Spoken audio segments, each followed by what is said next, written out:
Mossad descobre bases clandestinas do Hamas na Europa. Ações coordenadas na Áustria, na Alemanha e no Reino Unido revelaram estrutura utilizada pelo grupo terrorista que tinha como alvo a comunidade judaica a comunidade judaica e os interesses de Israel.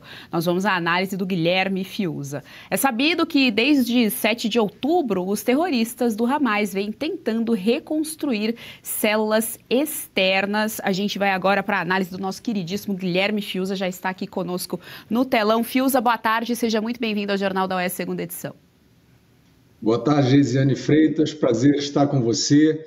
É um tema de arrepiar, essa expansão do Hamas, consentida, né, por muita gente que está supostamente do lado da legalidade. E eu já emendo a pergunta para você, Geise, se você fosse presidente da República e parlamentares do seu partido convidassem militantes do Hamas para panfletar dentro da Câmara dos Deputados, você conseguiria continuar se dizendo contra o terrorismo se você não repudiasse esse ato? Olha, Fiuza, é interessante sua pergunta porque depende, né? Esse presidente da República, ele é persona não grata em Israel? Porque a depender disso aí, a gente tem a resposta. Olha, eu acho que é esse mesmo. É esse mesmo. Então, para ele tá tudo certo, tá fechado, é o combo. Persona não grata em Israel, ele é aliado do Nicolás Maduro. Vocês estavam falando agora com o Ivan Kleber, né, sobre a situação na Venezuela.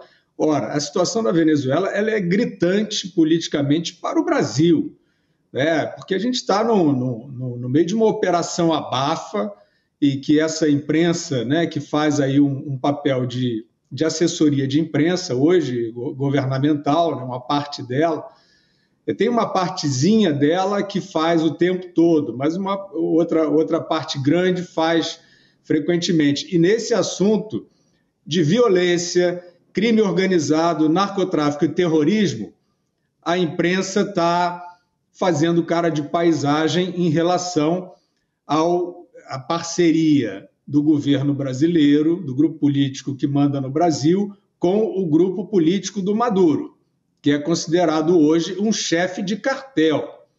Eu não sei por que esse assunto o presidente não é questionado, aí ficam nesse eufemismo aí, é um continente pacífico, né? Tudo isso para defender de forma velada o Nicolás Maduro.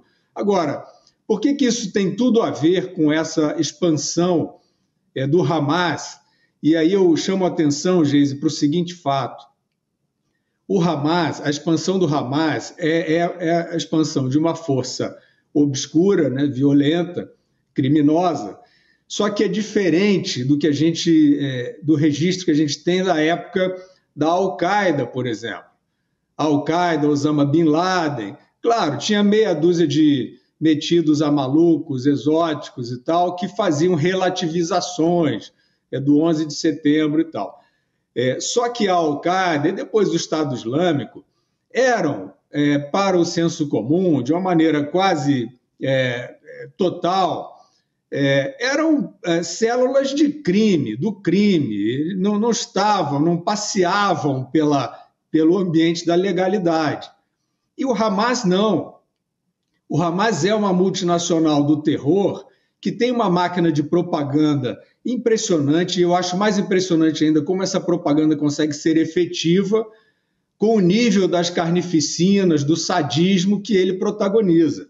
Tem até aqui o trecho da matéria do Eugênio Gusinski, na Oeste, que fala justamente isso que você disse na abertura. Depois dos ataques de 7 de outubro, aquela carnificina sádica, deliberada e exposta ao mundo como um outdoor de poder, foi aí que o Hamas começou a amplificar essa rede, essa capilaridade. Nós estamos falando aí de Alemanha, de Áustria, de Reino Unido. E lembre bem, eles encontram imóveis, encontram intermediários. Olha quanta gente que está supostamente no ambiente da legalidade colaborando com essa multinacional do terror, que é o Hamas. E eles têm tentáculos, eles têm presença em universidade, né? Eu já falei aqui do Congresso Brasileiro. Aliás, o Hamas enviou uma nota ao Lula parabenizando pela eleição dele. E nós temos, ao redor do mundo, universidades norte-americanas, por exemplo, militância pró-Hamas. Tem as assumidas e tem as dissimuladas, né, que são assim, aqueles que a Greta Thunberg, por exemplo, parece que esqueceu o meio ambiente, né, esqueceu a mudança climática e resolveu se jogar supostamente na causa palestina. Ora, hoje quem defende a causa palestina e não faz a ressalva de que a causa palestina, a liberdade para o povo palestino, ou seja, o que você queira defender, precisa também do afastamento do Hamas, que é um grupo sádico, violento, perverso, né, que usa táticas de sadismo, de chantagem, de crueldade e tortura. Né? Se você não faz essa ressalva, você está, intencionalmente ou não, favorecendo o Hamas, porque ele hoje se confunde, né? Ele, como principal líder político da Palestina, ele se confunde equivocadamente com a questão palestina, que aí é outra conversa, se pode discutir se é contra ou a favor.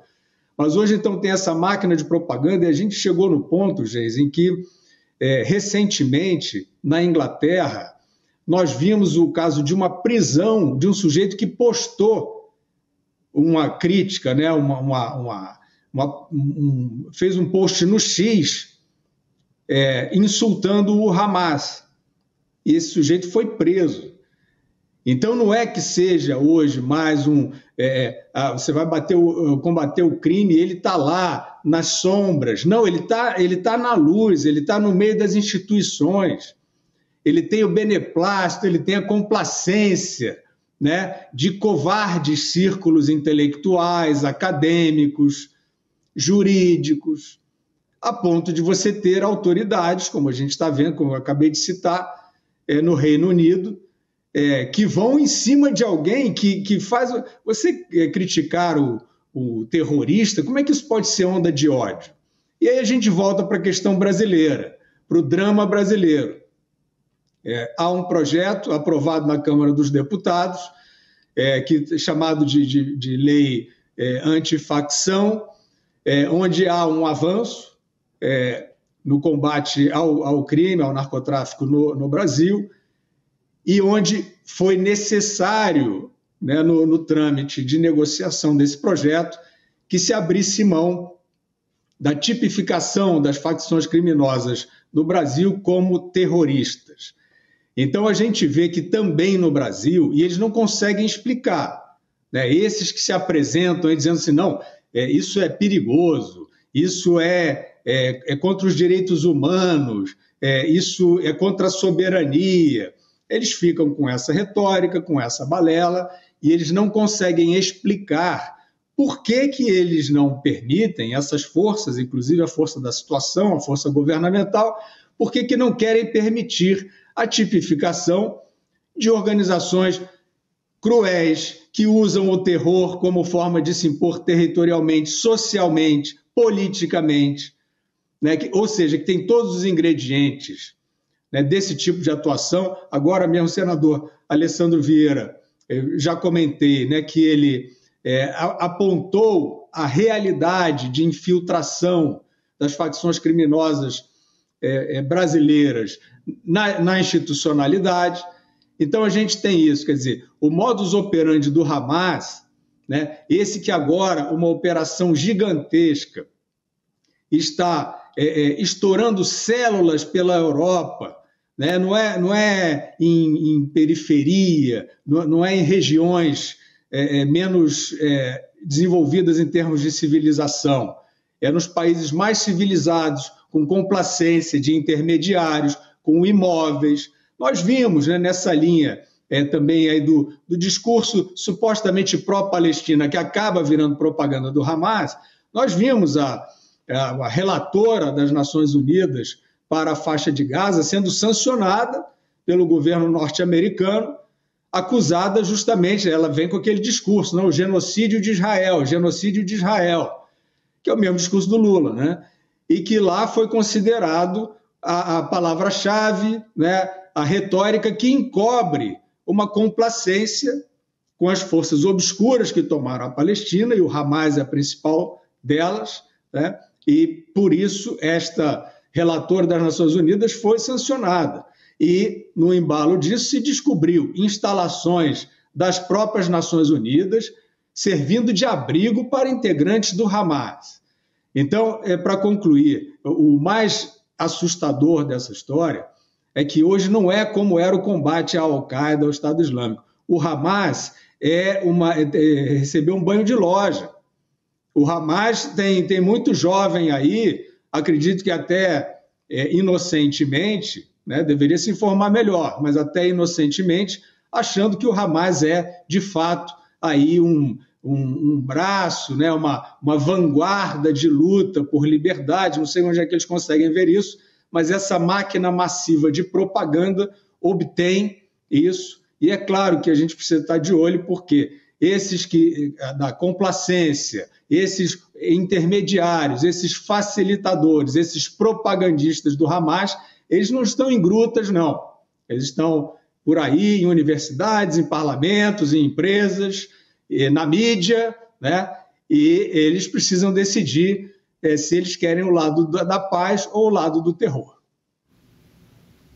Tá aí, então, o comentário do nosso queridíssimo Guilherme Fiuza. E olha só, a gente tem recado aqui para nossa audiência, porque hoje é sexta-feira, amanhã é sábado e você sabe, né? É dia de outra coisa. Quem esse alemão pensa que é para criticar a nossa esculhambação? Soberania para o nosso Mafuá. Celso Amorim avisou, vamos defender a América Latina da invasão estadunidense. Já tem gente até querendo aproveitar o embalo e invadir a Alemanha. Esse gringo vai ter que se ver com a Fafá de Belém.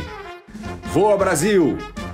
Te espero amanhã, às 8 da noite, no Outra Coisa. Tá, então, amanhã, 8 da noite, Outra Coisa com Guilherme Fiuza. E também faço convite aqui aos assinantes da Revista Oeste para lerem o que Fiuza escreveu essa semana na nossa revista. Muito bom também. Fiuza, muito obrigada pela presença aqui no Jornal da Oeste. Até semana que vem. Obrigado a você, Geise. Até semana que vem e até amanhã aos espectadores do Outra Coisa. Gostou do conteúdo que viu por aqui no canal da Revista Oeste? Compartilhe e deixe o seu like.